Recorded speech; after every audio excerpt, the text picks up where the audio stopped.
আসসালামু আলাইকুম। কেমন আছেন সবাই? আশা করি আল্লাহর রহমতে সবাই ভালো আছেন। আলহামদুলিল্লাহ, আমিও ভালো আছি। আজ আমি রান্না করব হাঁসের মাংস। কড়াইতে প্রথমে তেল দিয়ে দিলাম। এখন এতে দিয়ে দিব এলাচ, দুটো বড় এলাচ, 2-3টে ছোট এলাচ, লবঙ্গ, গোলমরিচ, একটু তেজপাতা আর গোটা জিরে। গরম মশলার পরিমাণটা আমি এখানে একটু কমই দিয়েছি, এর কারণটা আমি পরে বলবো। এগুলোকে একটু ভালোভাবে ভেজে নিচ্ছি।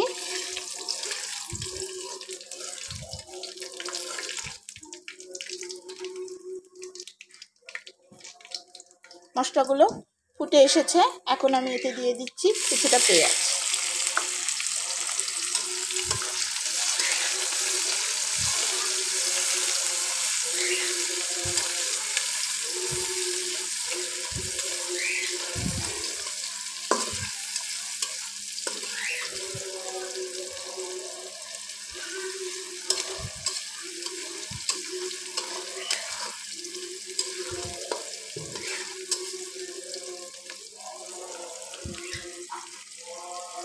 পেঁয়াজটা আমি একটু লালচে করে ভেজে নেব, সে পর্যন্ত অপেক্ষা করছি। দেখেন পেঁয়াজটা আমার হয়ে এসেছে। আমি এখন এতে দিয়ে দিচ্ছি আদা রসুনের বাটা।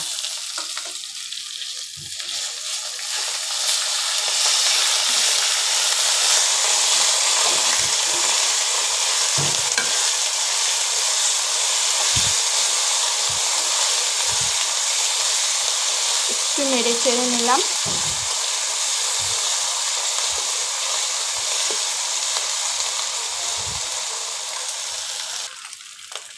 আমি এখন এতে দিয়ে দিচ্ছি কিছুটা পানি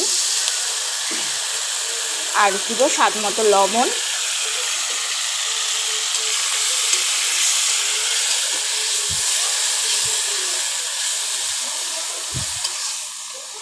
এখন এতে দিয়ে দেব হলুদ মরিচের গুঁড়া।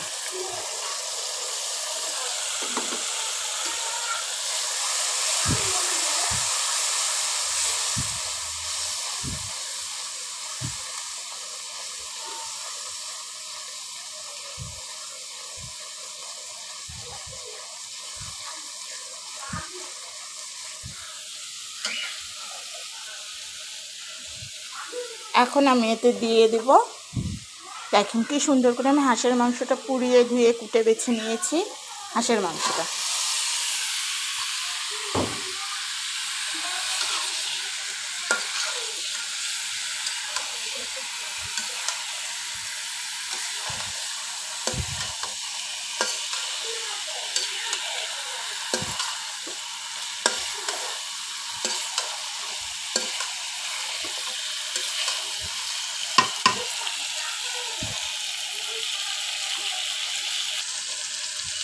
রান্নার শুরুতেই আমি পেঁয়াজটা একটু কম দিয়েছিলাম, কারণ আমি হাঁসের মাংসে পেঁয়াজটা 2 পর্যায়ে দিব। এবার এতে দিয়ে দেব কিছুটা কাঁচা পেঁয়াজ। এতে মাংসের স্বাদটা অনেক ভালো আসে, আর এভাবে হাঁসের মাংস রান্না করলে খেতে আরও অনেক বেশি মজা হয়।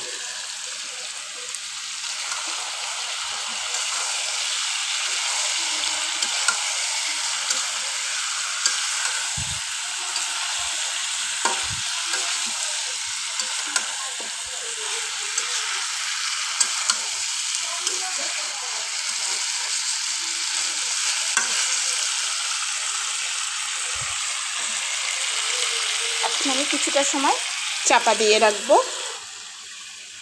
ঢেকে দিলাম মাংসটা একটু সিদ্ধ হওয়ার জন্য।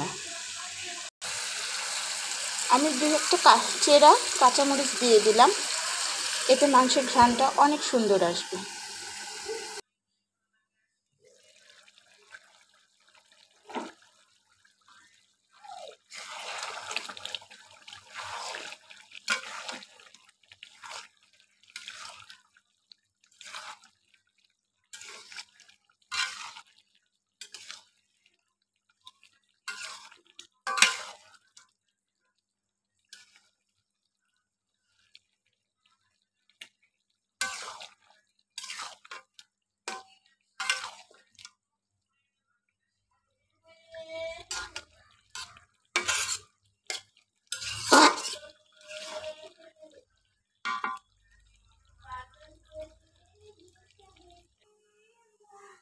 আমি এখন ঢাকনাটা খুলে দেখে নিচ্ছি।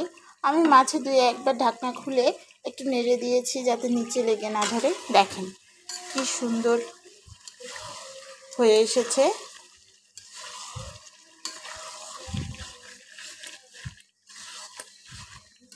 হাঁসের মাংস সিদ্ধ হতে একটু সময় লাগে। এখন আমি এতে দিয়ে দেব বেশ কয়েকটা গোটা রসুন।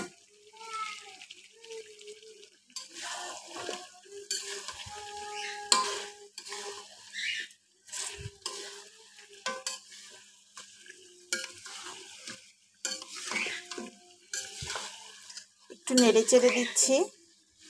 রসুনগুলো দিয়েও আমি কিছুটা সময় আর একটু চাপা দিয়ে রাখবো বা ঢেকে রাখবো,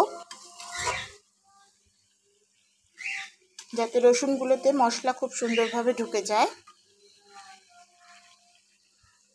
তারপরে আমি মাংসটাকে কষিয়ে নেব। আমি এখন ঢাকনাটা খুলে একটু দেখিয়ে দিচ্ছি বা নেড়েও দিচ্ছি নিজেও। দেখেন আমার মাংসটা সুন্দর তেল ছেড়ে দিয়েছে আর সুন্দর সিদ্ধ হয়েও এসেছে। এই দেখেন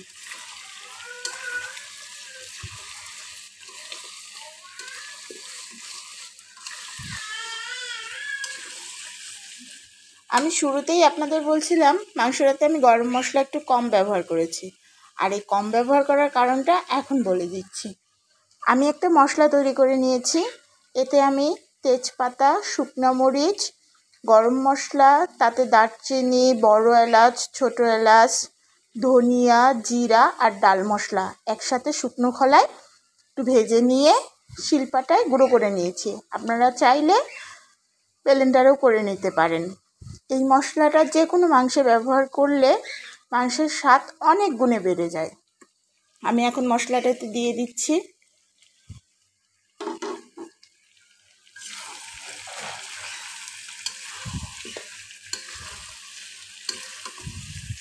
খুব ভালোভাবে মশলাটার সাথে মাংসটাকে মিশিয়ে দিচ্ছি।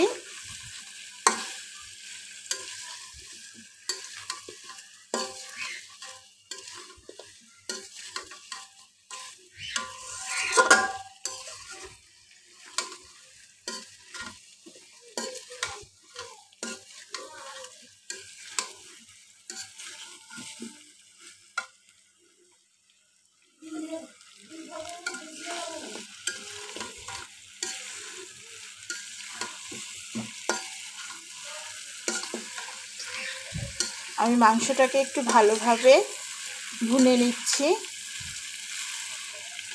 হাঁসের মাংস একটু ভালোভাবে কষিয়ে নিতে হয়, না হলে একটা স্মেল আসে, খেতে তখন ভালো লাগে না।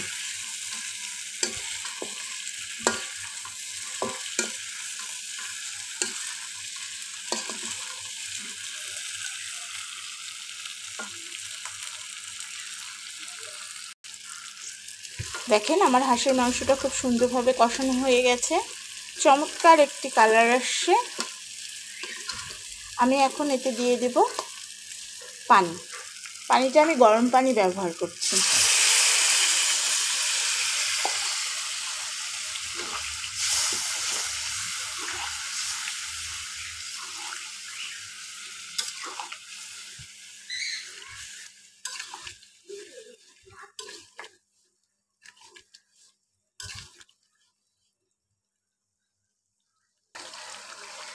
এই দেখেন রান্নাটা আমার সম্পূর্ণ হয়ে গেছে।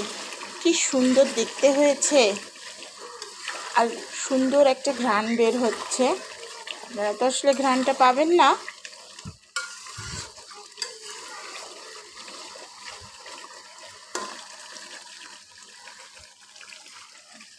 আমি এখন চুলাটা অফ করে দিচ্ছি।